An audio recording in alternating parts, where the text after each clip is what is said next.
Hello friends, welcome my to channel. তোমরা সবাই কেমন আছো? আশা করি তোমরা সবাই ভালো আছো। তো আমি এখন রেডি হয়ে গেছি। রেডি হয়ে কোথায় যাচ্ছি তোমাদেরকে দেখাচ্ছি। ছোট্ট মেয়েকে কোলে নিয়ে নিলাম আর বড় মেয়েকে বাড়িতেই ছেড়ে দিয়ে যাচ্ছি। বড় মেয়েকে নিয়ে, কারণ আমি দুজনকে সামলাতে পারবো না, তার জন্য আমি একা যাচ্ছি ছোট মেয়েকে নিয়ে। আর আমার সাথে একজন দিদি যাবে। তো দিদির সাথেই, যে দিদি দেখতে পাচ্ছ, দিদির সাথে এসেছি। কোথায় এসেছি দেখতে পাচ্ছ? হাটে এসেছি আমি। মাটির পাত্রগুলো খুব সুন্দর সুন্দর, দেখতে পাচ্ছ? মাটির হাঁড়িগুলো খুব সুন্দর।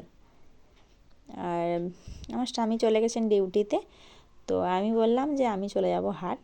তো আমাকে একদিন জোর করছিল, বলছে তুমি হাটে যাও, তুমি বাড়িতে শুধু বসে থাকো। আর মানে আমি যেহেতু সবজি নিয়ে যখন নিয়ে আসে বাড়িতে, তখন আমি একটু পছন্দ করি না যে তুমি এই সবজিগুলো এত দামে এনেছো, বলে তুমি চলে যাবে। তো আমি বলি তাহলে ঠিক আছে, আমি একদিন যাই দেখি। তো একদিন আমি যখন আসলাম হাটে, দেখছি যে না, বেশ সস্তা আছে সবজি। আর আমার স্বামী কিন্তু সেই সকাল সকাল আসে না, খুব দাম থাকে তখন। তো আমি তার জন্য বললাম যে তাহলে ঠিক আছে, তোমার কাছে যেতে হবে না, আমি আমি নিয়ে আসবো। তো আমি এসেছি মেয়েকে নিয়েই। কিন্তু আজকে কিন্তু একটু রোদ হয়ে গেছে, অনেক বেলা হয়ে গেছে। সকাল থেকে ভাতটা রান্না করে দিলাম আর চান টান করে কাচাকাচি করে আর বেরিয়ে এসেছি। আর তবুও একটু আমার তাড়াতাড়ি রেডি হয়ে গেছিলো, কিন্তু সেই যে দিদির সাথে আসলাম, সেই দিদির কিন্তু রেডি হয়েছিল না। দিদি সকাল থেকে কিছুই বলে না যে যাব বলে। আমি কাল থেকে জিজ্ঞাসা করছি, দিদি বলছে যে না আমি যাব না, আমার শাশুড়ি যাবেন। তো এখন বলছে যে না আমি যাব। তো ওর জন্য একটু দেরি করলাম। আর দেরি করতে করতেই কিন্তু আজকে খুবই রোদ, পুরো রোদে লাগছে এখন। ছোট বাচ্চাকে নিয়ে রোদ্রে বড় মানে গরম লাগছে এখন, কিন্তু কিছু করার নেই, এসে পড়েছি এখন। না আসলেও কিন্তু সবজি একদমই নেই বাড়িতে, তো এসেছি তার জন্যে। তো আমি এই কাকুটার কাছে আমি দেখি আলু কত সস্তা।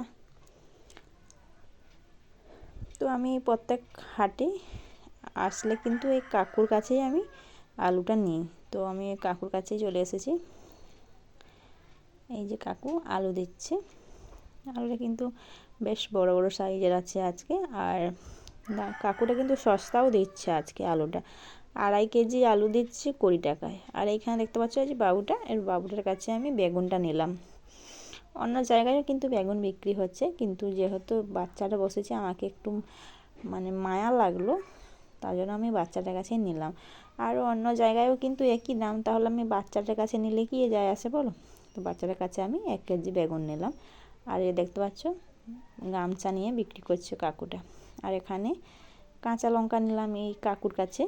10 টাকায় 250 কাঁচা লঙ্কা দিচ্ছে, কিন্তু সস্তা দিচ্ছে আজকে। তো সেই আলু নিলাম যে কাকুটার কাছে, ওই কাকুটা কিন্তু আমাকে ছেঁড়া নোট দিয়েছে 20 টাকার। তো আমি যেখানে লঙ্কা নিলাম, সে কাকুটা নিল না মানে নোটটা, বলছে এটা আমি নিব না, এটা চলবে না। তো সেই আলুওয়ালার কাছে আবার ফিরে নোটটাকে চেঞ্জ করলাম। তারপরে এসে গেছি এখন আমি মশলা দোকানে। এখন মশলাপাতিগুলো নেব, পেঁয়াজ রসুন এগুলো নেব।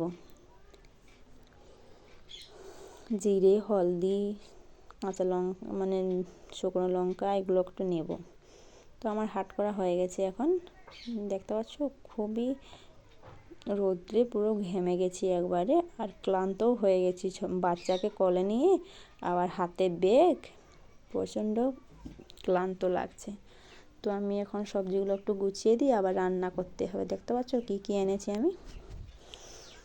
বেগুন এনেছি, বাঁধাকপি, ফুলকপি, গাজর, আলু, কাঁচা লঙ্কা, টমেটো, পেঁয়াজ, অনেক কিছুই এনেছি। আর আমার মেয়ে বলেছিল কেশর আলু আনার জন্য।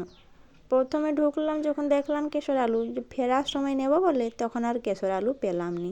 তো মেয়ে এখন এসে বলছে মা আলু এনেছো? তো আমি বললাম যে না। তো মেয়ের জন্য দোকান থেকে 2টো চপ এনে দিয়েছি। বড় মেয়ে একটা খেয়ে নিল, ছোটো মেয়ে একটা খেয়ে নিল। আর আমি কাপড়টা চেঞ্জ করে সবজিগুলো আগে গুছিয়ে দিয়ে এখন রান্না করব। আগে সবজিগুলো একটু গুছিয়ে নিই। তো সবজিগুলো মোটামুটি গুছানো হয়ে গেছে। তো অনেকে দিদিরা আছে যে হাটে বাজারে যায় না, বলে না আমরা হাটে বাজারে যাব না, আমার স্বামীরা এনে দেয়। আমি কিন্তু গর্ব করব না, কারণ আমার স্বামী একা কত হড়বড় হবে, তার জন্য আমি একটু হেল্প করে দিই, তাই না? সব কিছু যদি উনি করে তাহলে আমি আর কী করলাম?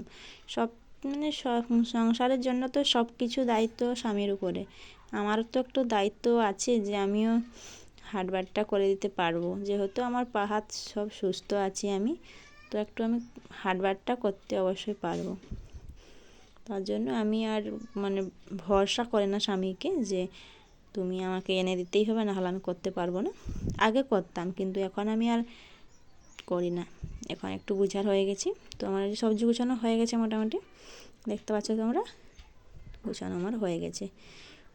তো আজকের ভিডিও এখানেই শেষ করলাম। যদি ভিডিওটা ভালো লাগে তাহলে কিন্তু কমেন্টে অবশ্যই জানিও। আর যারা যারা মানে যে দিদিরা আছে যারা বাজারে যাও, কমেন্টে আমাকে অবশ্যই জানাবে, ঠিক আছে?